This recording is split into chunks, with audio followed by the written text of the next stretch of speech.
actually gonna use my arm so I can high five so many people. 106. You're gonna high five 106 people? Yeah. Aren't you gonna get tired? No, because my rub arm's gonna do all the work. Alex was born without a fully formed arm, a condition that affects around 1,500 babies born in the US every year. I'm here to see him get fitted with a new arm. We have come a long way in the development of prosthetic limbs.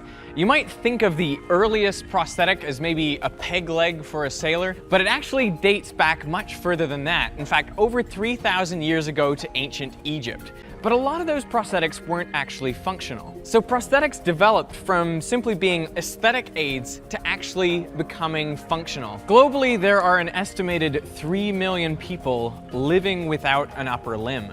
Over the last 10 to 20 years, we've seen remarkable advancement in the development of bionic limbs. The problem with these prostheses is they typically cost on the order of $20,000 to $100,000. Now here at UCF, they are building an arm which can be used and manufactured for much, much cheaper, like 1% of that cost. The arm itself is completely 3D printed, and so are the joints between the fingers. So there's a cable which runs down the length of each finger and back into the hand. They would normally be connected up to this servo motor here. Now the idea is to trigger this motor via the arm of the person who's wearing it. So they would wear 3 electrodes on their upper arm. When the person wearing the arm squeezes their muscle, there's a little electrical pulse which triggers this motor to pull in 180 degrees. One pulse will close the hand like this, and then another pulse will relax it so it opens back up. Our arm provides a level of self-confidence to the children. Whenever they're going to school, there's questions asked, like, what happened to your arm? Did you get bit by a shark or run over by a car or something? After we gave him the arm, it quickly changed to, whoa, that's a cool arm. How does it work?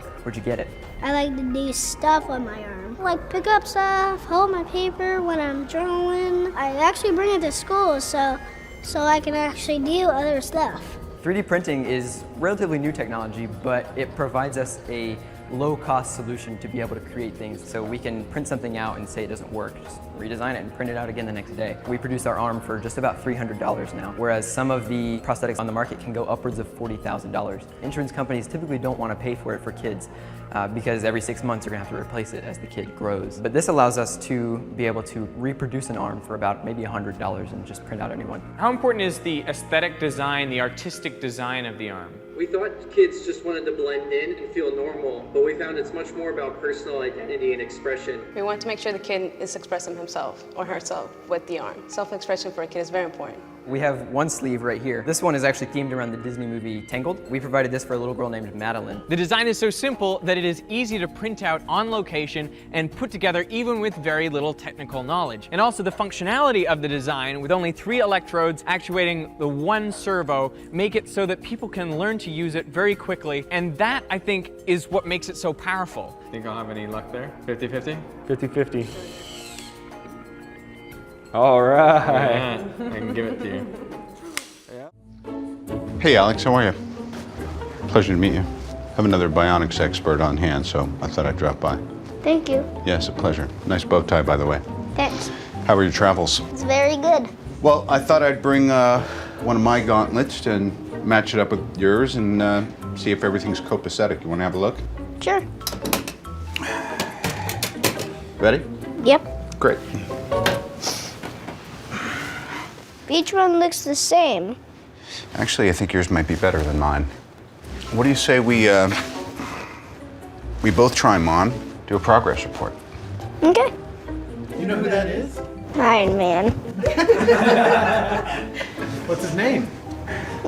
Robert. Great.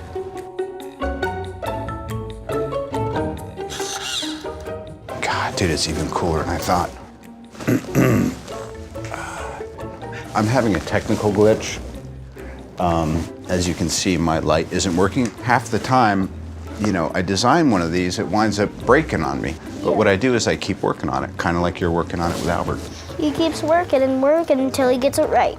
Yeah, I think yours is still a little bit more right than mine because at least, you know, The lights work. your light works, yeah. Ah, look at that, Dan. It's a marriage of robotic technologies. Bang, nailed it. Love it. Hey, good job, Albert. Thank you, sir. Yeah. Appreciate it. Albert has made it so affordable.